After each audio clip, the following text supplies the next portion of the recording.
Disney's Polynesian Village Resort is about to get bigger and taller later this year when the new 10-story Disney Vacation Club Tower, officially known as the Island Tower, makes its debut on December 17th. If you've been on the monorail lately, you've likely seen this tower going vertical and recently getting some finishing touches. And since bookings technically start today, which is June 4th, Disney has shared a first look at the new villas, and let's just say they're different than you'll find at other resorts and DVC locations. It definitely seems like Disney is experimenting with their accommodations, and as I shared in a past video, they're offering penthouse villas for the first time, and the newly coined Duo Studios, which to me sound like the Riviera Resort's Tower Studios, as they only sleep 2 people. Also, new photos have shown that the general studio layout has been reconfigured as the kitchenette is now facing out into the room, and there's also a booth instead of a table and chairs, and I like the booth as a space saver, but I'm not sure what I think of the kitchenette layout just yet. Also, as I previously reported, and it was somewhat missing from Disney's last news update about Island Tower, is that this new DVC location is themed after Moana.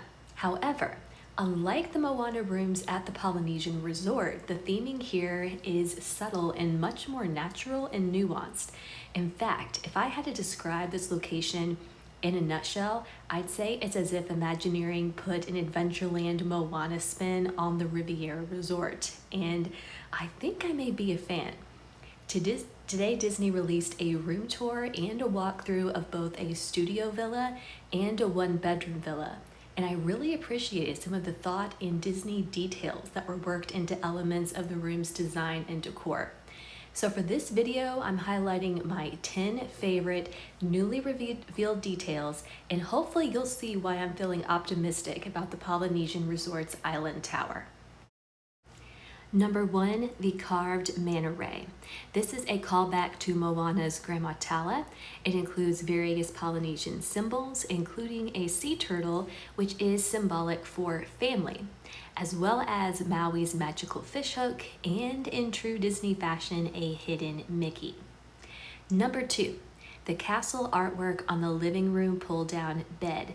This soft artwork is designed to be a blend of a tropical Polynesian paradise and Walt Disney World's 7 Seas Lagoon. For instance, you've got an ocean scene, but also on the horizon, Disney tucked in a silhouette of Cinderella Castle, which is a view many of these rooms, but not all, important disclaimer, will offer. Now, I love this because it means Disney isn't shying away from showing that this is a Disney resort room. You're at Walt Disney World, but all while still committing to a theme. More of this, please, in other Disney resorts. Number 3, nighttime artwork on the living room pull-down bed. So after this bed is pulled down, the hidden artwork shows Grandma Tala's manta ray in the night sky and a tiny Moana on her voyage, and you can also spot a tiny heart of the ocean at the bottom of the ocean. Number 4, a Polynesian resort callback. Disney noted that the room's entertainment center features a textured geometric pattern that Imagineering actually pulled from the pre-existing Polynesian resort to connect the two. Number 5, a Mary Blair flower. In the bathroom connected to the bedroom, this is in a 1-bedroom villa, by the way, guests will find a tropical carved flower against a backdrop of mother-of-pearl tile. Disney noted that this flower was actually derived from one of Mary Blair's pieces, and what's hidden in the texture is a mix of Mary Blair's concept art for Adventureland with traditional Polynesian art. And I just love this because Disney is acknowledging its own history, reworking original concept art into a current modern project, but still committing to its theme. For instance, Disney explained each petal represents an element of Polynesian life, such as volcanoes, which created the islands, the wayfinders, wildlife, and more. Number 6, mirrors and tile work. In the room tours, Disney noted that this beautiful blue tile in the bathrooms is meant to represent the ocean, And I think that's why much of the rooms have that sandy, beige, muted color palette, as it's meant to be the sand or the islands. Speaking of which, Disney says the mirrors are shaped to resemble the islands themselves. Number 7, curtain details. Disney World resorts have a tradition of hiding characters and hidden Mickeys in their curtains. And Island Tower continues that precedent with not only Mickeys, but yet another pattern lifted from the original Polynesian resort. Number 8, 2 different natural celebrations. Disney noted that the one-bedroom villas celebrate water and have more water motifs in their designs. Meanwhile, the studio villas celebrate the earth, which explains the use of florals and palms and the presence of the color green. So you're really getting 2 different experiences or celebrations with the different rooms. Number 9, village artwork over the studio bed. The art hanging over the pull-down bed in the studio villa is directly inspired by Moana's opening musical number, which showcases life in her village, and it keeps to the studio villa's celebration of Earth. Fans may also notice that the stack of stones where Moana placed her shell at the end of the film can be spotted. And number 10, sleeping Te Fiti artwork. When the studio bed is pulled down, guests will find artwork of a sleeping Te Fiti, which is perfect for nighttime, but this piece is also filled with various cameos such as Hey Hey, a sleeping Pua in the clouds, a tiny Maui, Moana, Tamatoa, and ocean life in the constellations.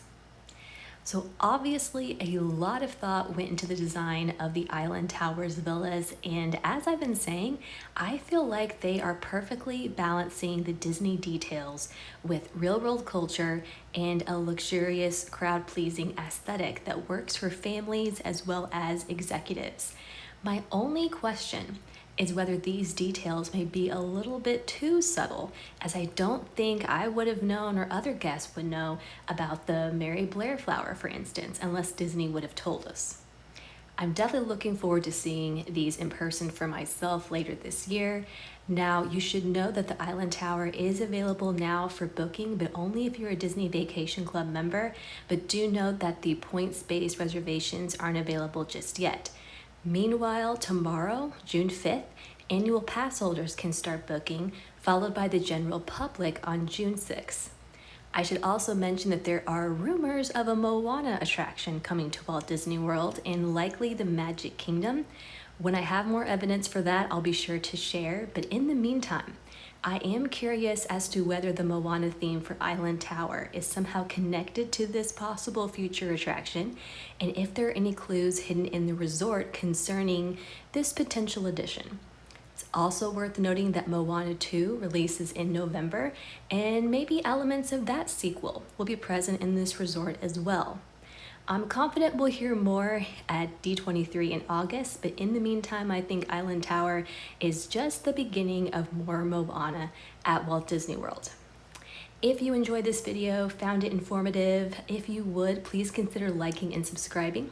I'm a travel and entertainment reporter with a particular passion for the Disney parks, and I love sharing news about my magical home away from home and my travel adventures. Speaking of which, I have a new adventure on the horizon related to Tiana's Bayou adventure. More to come on that. Regardless, I so appreciate you taking the time to watch, and I hope you have a magical day.